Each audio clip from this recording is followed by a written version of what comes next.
Well, hello and welcome to the second online business forum. We're very lucky today to have Shakat here, and he's got over 20 years experience in variety of business, but high-level business, but as always, but also worked with small businesses. And so we are Multicultural Mailer. We're a not-for-profit organisation that's grown quite considerably in the last few years. And we mainly deal with multicultural community. We started out with community events and community things. Then we got into employment programs, and now we're getting into business programs. And we're just so thankful to have Shakat there. And I'll just hand it over to you. You'd be right to go. Okay, thank you. Over to you. Thanks. We'll just skip a few slides.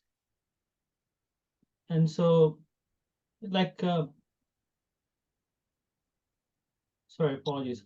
My name is Shaukat, basically, and I'll repeat myself again because I get it wrong half the time. Most people correct me from those from the Middle East and South Asia. But before we begin, I just want to give a quick heads up. I'm not sharing any advice. It's for learning only. Yes, these are proven strategies. They're timeless, they're profitable, but there's no guarantee. It is also my interpretation of what I've learned. Ultimately, we are responsible for what we do. And finally, this is a safe place. What that means is while we're recording the presentation, the question and answers will not be recorded to protect privacy. Okay. So let's start with a question that might feel a little close to home. So does this sound familiar? Your business has grown, which is fantastic, but the chaos has grown right alongside it. You find yourself at the center of every big decision, pulled into solving every urgent problem. You created a successful business, but secretly it feels like you've just built yourself a high-stress, high-stakes job. Some might even call it a prison. And the big nagging question remains, if you were to step away for a week, a month, would the business thrive or just survive? Or would it even do that? Would it even do that? So you're not alone in feeling this. This is the overwhelmed owner problem. And it's the first sign that your business is running you instead of the other way around. Now let's talk about the market. Many of us are experts in our field, but when we look around, we see a sea of sameness. Our competitors are making the same promises using the same language. The result, customers can't tell the difference. So they default to the only thing they can compare, price. You get squeezed on margins, you're constantly asked for discounts, and it feels like you're a brutal race to the bottom. You know, there has to be a smarter way than just working harder to sell more of the same thing. So how do you break out of this trap and create real defensible value that customers will happily pay a premium in this economy and that your competitors can't just copy and paste? So this leads to what I call the founder's paradox. On the outside, you've achieved real success. You've earned the respect of your peers, which you deserve it, and also within your industry. And you should be proud of that. But privately, you're frustrated. You feel like the hardest working person in your own company, the one putting out all the fires, but the last one to truly enjoy the rewards of all that effort. The truth is, the demands of the business have outgrown the systems you started with. The question you're wrestling with is no longer, how do I survive? But how do I build a business that finally starts to serve my life, rewarding my work with more freedom, not just more and more responsibility? So good afternoon, everyone. My name is Shaukat, as I said. It's okay to get it wrong. I do it too, but give it a try. You get an A for effort. Thank you for being here. I know what you might be thinking, another workshop. But I promise you this one is different. We're going to have fewer spreadsheets and more aha moments than your average Wednesday. So as business owners, you're constantly juggling. It feels like flaming torches while on a unicycle, right? Except you're not in a circus. We're all conditioned to chase more clients, more sales, more caffeine, like coffee too. But what if the biggest breakthroughs aren't about chasing something new and shiny, but about uncovering the incredible, often hidden value that's already stashed away in your business right now? Today, we're going to go on a treasure hunt. We're diving deep into the first key of advanced business development, which is unearthing concealed opportunities.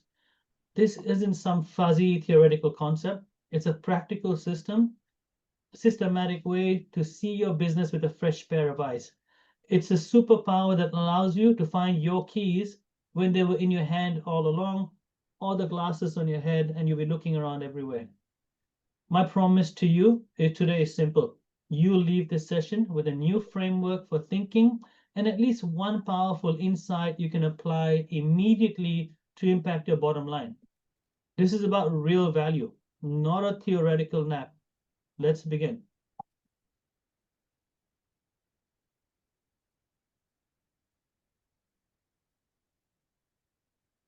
So, quick intro about myself. As I said, my name is Shaukat. This third time I'm saying it. And I want to tell you a few important things you need to know about me. First, I'm not a business guru. I don't have a 7-step system to make you a billionaire by Tuesday. If I did, this workshop would be held on my private island and you'd all be flying here on my jet. Okay. Second, I'm completely obsessed with one question. Why do the most talented people in business, the master builders, the genius designers, the expert fabricators, so often end up with the most stressful jobs? You know the story. You're brilliant at your craft, so you start a business and you're successful. But somewhere along the way, that business becomes a monster that eats your time, your money, and your life. You've built yourself a high-paying job, high stress, you can never leave. That's my real work. That's why we are here. My journey has been scenic. I've seen the view from the corporate strategy at Telstra, and I've been on the front lines as a finance and real estate expert, presenting contracts at all hours of the night. I even got the fantastically expensive MBA from University of Queensland just to see how the theory is supposed to work. And all of it led me back to the same conclusion. Most business advice is useless for the people actually doing the work. My goal here is today simple. I'm not a lecturer. Think of me as a strategic wingman for the next half an hour, 45 minutes. I'm going to share a few powerful practical ideas designed to do two things simultaneously. Put cash in your present bank very quickly, days and weeks, not months, and build the value of your future bank account so you can finally get the freedom you deserve, even if you don't want to sell your business. So sounds good? Let's get into it. So before we begin, before we get out our magnifying glasses, let's talk about a crucial mindset. See, most business owners, and I raise my hand here too, wake up every day thinking about growth. But I'm curious, what does that word growth actually mean? Is it more sales revenue? Is it more profit? Is it more staff locations or more personal freedom? Okay. Growth can mean different things, but often it defaults to just more of the same. So we're going to talk about development. It's the pathway to growth, usually, it's the pathway to growth, which usually causes financial and operational strain. More success does not mean more freedom or more money. Strain makes us unproductive, causes burnout, eventually hurts our relationships. In business and personal life, we get all grumpy. So it doesn't matter if you make $300,000 a year or $3 million a year. It's damaging to the business owner and people around them. So growth and development sound familiar, but they're worlds apart. Growth is simple addition. It's doing more of what you already do. If you own a bakery and you sell 100 loaves of bread today, growth is trying to sell 100 loaves tomorrow. It often means more work, more staff, more stress, not always more money. It's running faster on the hamster wheel. So maybe more money comes into the bank account, but also leaves very quickly, and you're wondering, where's the money? I saw so much money, it's gone. Now, development is different. Development is about evolution. It's about building a smarter, stronger, more valuable business. So for that bakery owner, development isn't just selling more bread.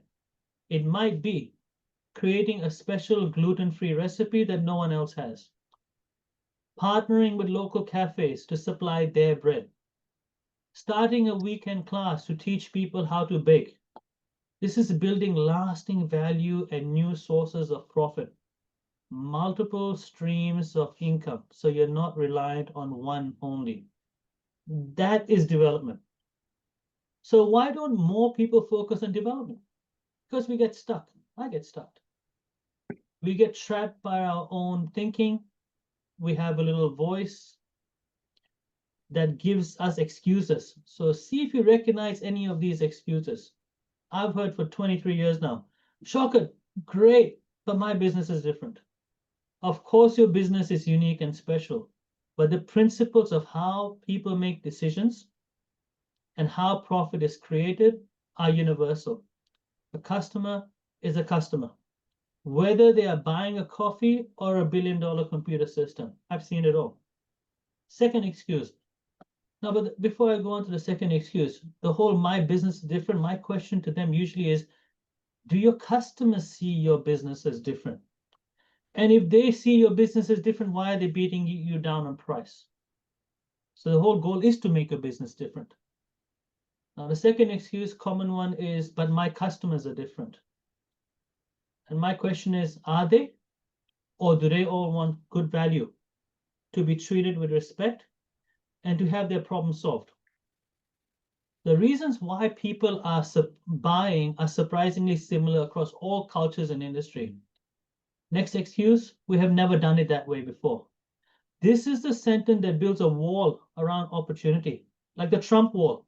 And look how effective that is. Every successful business you admire at some point did something that had never been done before. Because if they did the same, you would not have remembered it. Another two excuses, and it doesn't end, but these are common ones. So it's not allowed because they're part of an association or something, or I don't have time or budget. Often the things we think are not allowed are just habits, not rules. And we always find the time and money for the things we truly decide are a priority. End of financial year, people don't have money, but somehow this year JB Hi-Fi offer, 75-inch TV comes out of nowhere. Holiday gets booked. So if we really want something, we tend to make it happen. So these yeah, but thoughts are the enemy of development.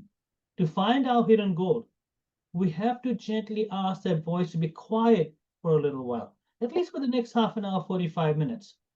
Suspend it, if I can ask you. We need to become curious explorers in our own business. We need to be willing to question everything, especially the things we are sure are true, before someone else questions it and takes away our customers. So this curious, questioning mindset is our straight line.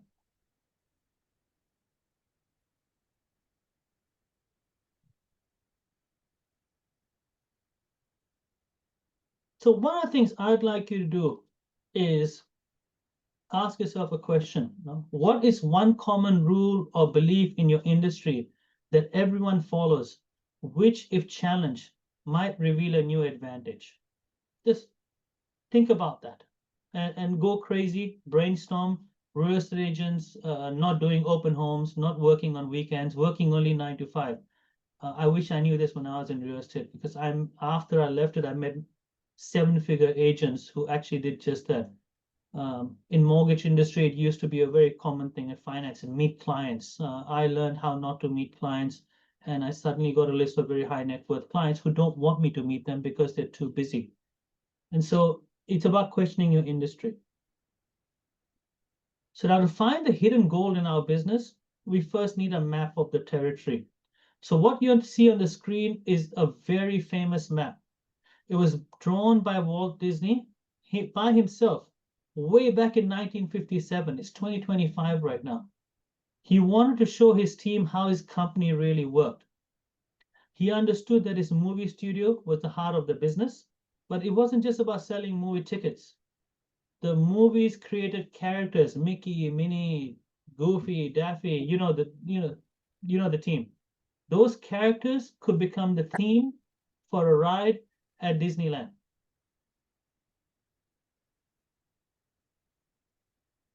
People who went on the ride would then want to buy the merchandise, the dolls, the hats, the t-shirts. And then later on, much later, not everybody went to Disneyland. They were watching the cartoon on TV, as I did as a little boy in Singapore. We still bought our Disney clocks, Disney train sets, Disney things. So these merchandise, when a child wore it, it was like a walking advertisement for his TV shows. So people paid to advertise his brand. And the music from the movies and shows was sold as records, those big black discs. So people were actually buying music at that time, Disney music. So everything was connected. It was a beautiful, powerful system where each part of the business helped all the other parts grow together and stronger. He had a clear theory of his business. Now think about your business. It's also a system. It might be a good system, it might be a weak system, a no system. It's a system. You've got to start from where you're standing. Maybe it's not as big as Disney. Disney was not big as Disney. But the principle is the same. Your marketing efforts should bring in customers. The excellent service you provide should make these customers so happy that they tell their friends. That's marketing too. Let's call it referral, right? The profit you make from that service should give you the money to improve your marketing. Just hold off on the Porsche. Everybody wants a Porsche. Spend it back into the business. Your business will buy you the Porsche. When you start to see your business as an interconnected system, you can start to ask powerful questions. You can see where the system is strong, where it is weak. You can see where there are blockages. So creating this map for your own business is the first step to finding where the gold is hidden. So there's a little bit of homework now, okay? Draw a simple map like Disney. You might have a very simple business, but every business has marketing, sales, delivery, customer relationships. They currently feed and support each other to create value and profit. That's what it should be doing. My question to you, is it? So either you do a mind map if you're driving, or if you're at a desk, write down all these points and see where those blockages, where it's working, and pat yourself on the back, where it's not working, and zero in on that. This doesn't cost you anything, but you will identify pain points and pleasure points. So how do we systematically find these hidden opportunities? We can't just wait for good luck. We need a system, a kind of opportunity radar. To make this radar work, it needs to be fueled by two very different types of information. The first type is the focused input. This is simple. You must be the trusted authority on your own business and your industry. Now, if you can do it worldwide, fantastic. You can do it nationally or regionally, great. But if you're just in your suburb, try to be the best within your local region. But the main thing is to be a trusted authority, not just a salesman. What does this mean? It means reading the trade journals for a specific industry. Every industry has trade journals. You want to find out what are the new trends. What are your competitors doing? Truly listening to your customers. What are their biggest complaints? A complaint is a gift. It's an opportunity to retain them or send them away to your competitors. It's a clear sign of an unmet need, and in some cases, you can charge for it. That's more advanced. So talking to your frontline staff is very important. Your receptionists, your sales team, your delivery drivers. They hear things from customers that you will never hear. They are a secret source of intelligence. Let me give you another source of intelligence people don't think about. If you're in a shared services environment, let's just say a shopping center, you have cleaners. Talk to the cleaners, say hi to them, buy them a coffee. You will learn so much about your business and customers for a cup of coffee, a lunch. It'll pay itself back 100 times. Again, so that's expensive. That's the expensive investment I'm suggesting. 20, 25 bucks for lunch. The second type of information is random eclectic input. This is where the real magic often happens. It's a weird word. What does it actually mean? It means you must deliberately get ideas from businesses and industries that are completely different from your own. You got to open your funnel, look everywhere but your competition. It's very easy to get stuck in our own bubble. We only talk to people in our industry. We only read about our industry, which we should, don't get me wrong, but it's not the only thing. So when that happens, we stop having new ideas. Eclectic random input is the cure. So for example, the owner of a software company could learn a lot about customer service by studying a 5-star hotel. A restaurant owner could get ideas about efficiency by watching how a busy car repair shop manages its workflow. You could learn about marketing by watching how a blockbuster movie is promoted. So next time you're on YouTube or watching a movie trailer and your spouse says, hey, get to work, you can say, I am working. You have my permission to say that, but if you get in trouble, don't call me, I'll call you. Innovation is often just connecting ideas from different worlds. Very low risk, low cost. It's proven already somewhere. You may just have to tweak it for your industry. But you know what? Your competitors are not doing that because they're too busy doing what? Looking inwards instead of outwards. You must feed your brain both types of inputs to keep your opportunity radar strong. So what is one specific action you could commit to this month to improve your focus input? So a way to gather client feedback, what we discussed earlier, and feel free to go through the recording if you have if you've registered your email, and also go through the companion notes. And also one practical way you could introduce more random eclectic input into your thinking by exploring a different industry success model. And this could be when you go to service your car, or you go to when you are consuming other businesses' products and services. Now instead of being a consumer, become a consumer and observer. Watch everything meticulously, how they do, when they do, what they do, and think about why they do and how can you borrow it for your business. Okay, now you have your map, you have fuel for your radar. Now, where exactly do we point it? Here are 4 very specific places to look for hidden gold. These are powerful questions you can ask about your own business today. First, the neglected gem, the overlooked service or product. Every business has one. It's that service or product that you think is small, old, or maybe a little boring. You don't advertise it much, but a small number of your customers actually love it. That is a huge clue. A famous example is a dentist who ran a small school on weekends to train dental assistants. He barely paid attention to it because his staff was doing all the work. When he looked at the numbers, he was shocked. That small school he ignored was making him as much profit as his entire 55-hour-a-week dental practice.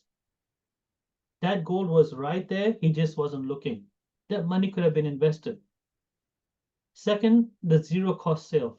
So the high point sale, the high point sale to happy customers.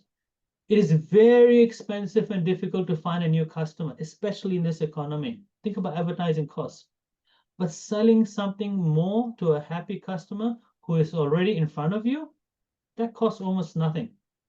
Think about McDonald's, Hungry Jack's, KFC, any of these fast food. You order a burger, and what do they immediately ask you? Would you like fries with that? And these days they have apps. So even if you order a sundae, a pop-up will say, do you want chips and burger? What does chips and burger have to do with Sunday? It doesn't matter. If someone clicks on it, that extra sale is almost pure profit. At best, at worst, it covers the cost of advertising. So what is the prize in your business? What is a simple high profit item you can offer to every customer right now at the moment they're buying from you? Third, the unspoken desire, the VIP service for your best customers. In your customer base, a small group, maybe 5%, who love what you do and have the money to pay more. Now, they're not going to say, hey, I've got money to pay. They are secretly wishing you would offer them a faster, better, more convenient, more exclusive version of your service. But because we're afraid to ask, we never offer it. So think about an airline. Most people fly economy, but the airline makes a huge amount of its profit from the small number of people who are happy to pay for business class, first class, but also recently premium economy. They're happy to pay a premium for a better experience. So who are your first class customers and what VIP experience could you create just for them? So what you see right here on the slide is an espresso machine. Starbucks, for example, Starbucks has a crazy following. And so those 5% actually buy the Starbucks machine. How many machines do you think a Starbucks store needs to sell a month or quarter to pay for their marketing? The crazy price, you don't need to make many sales. You just need one, maybe a month with the foot traffic Starbucks is having. Now, let's move on to the fourth, the valuable offshoot, the side business that could be the main business. Sometimes a small part of your business has the potential to become bigger than the main business itself. A company in America used to make a product that helped people take price stickers off things.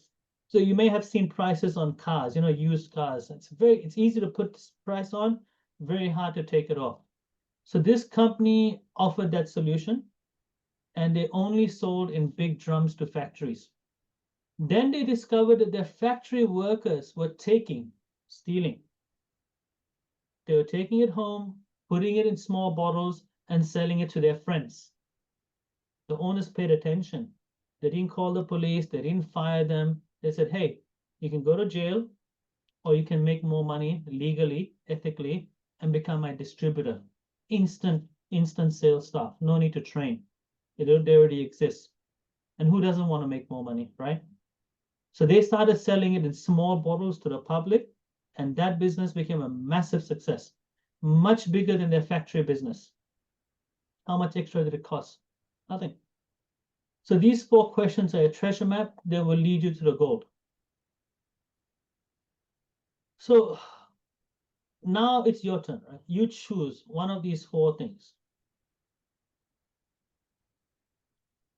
Where would you look? Are you going to look at the overlooked service or product, the high profit sale to happy customers, the VIP service for your best customers, or the side business that could be the main business? What do you lean towards? What could you try today in the next few days? You got 4 options right now to try over the next month, over the next quarter, depending on your type of business. But one thing I'd like you to ask, if you did have an aha moment here, what made you look at until today? Ask that question. What made you overlook at it? I'll tell you what's the reason. We get caught up firefighting. We get caught up in the trees. We forget to see the forest. So always keep that in mind when you're busy firefighting, that there's actually gold in your business. Okay. So this is the grand finale. What we've journeyed through today, slaying those my business is different dragons, attempting to map your theory of business without needing a PhD in cartography, learning to sniff out insights from both your backyard and planet Mars, random eclectic input, and applying those 4 powerful lenses to find concealed opportunities. This is the very essence of the first key of a much broader system of advanced business development.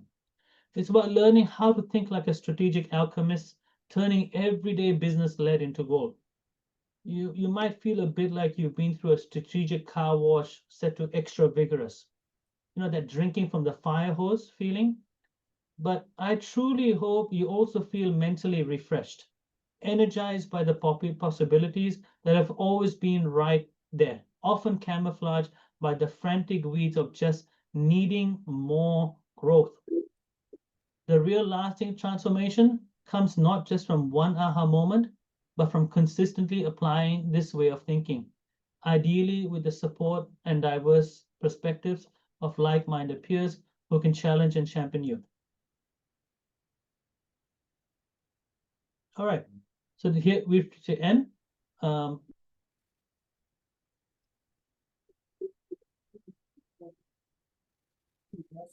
Some of you might feel, the pressure of immediate financial strain, while others are thinking about longer term stability and legacy.